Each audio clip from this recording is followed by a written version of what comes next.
গরু কতদিনে বাচ্চা দেয় অনেকের আসলে প্রশ্ন, আবার অনেকে জানেন না। তো এই বিধায় অনেক ক্ষেত্রে কিন্তু আসলে না জানার কারণ অনেক সময় আসলে সঠিক টাইমটা মেনটেন করা যায় না। এটা হচ্ছে অর্থাৎ 280 দিন, অর্থাৎ করি 280 প্লাস মাইনাস হচ্ছে 10 দিন, পরে 10 দিন, অর্থাৎ এক্ষেত্রে হচ্ছে প্লাস মাইনাস 10 দিন, অর্থাৎ ফিক্সড ডেট হচ্ছে 280 দিন। এর মধ্যে 10 দিন আগে হতে পারে, আবার 10 দিন পরে হতে পারে।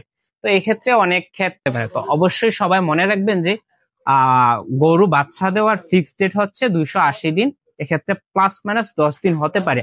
আবার অনেক ক্ষেত্রে এটা হতে পারে যে আপনার মাস যেহেতু 29-30, এক্ষেত্রে হচ্ছে মাসের হিসাব করি যে মাস, অনেক ক্ষেত্রে দেখা যায় কিছু মাস 30 দিন, কিছু মাস 31 দিন, কিছু মাস আবার 29 দিনে হয়।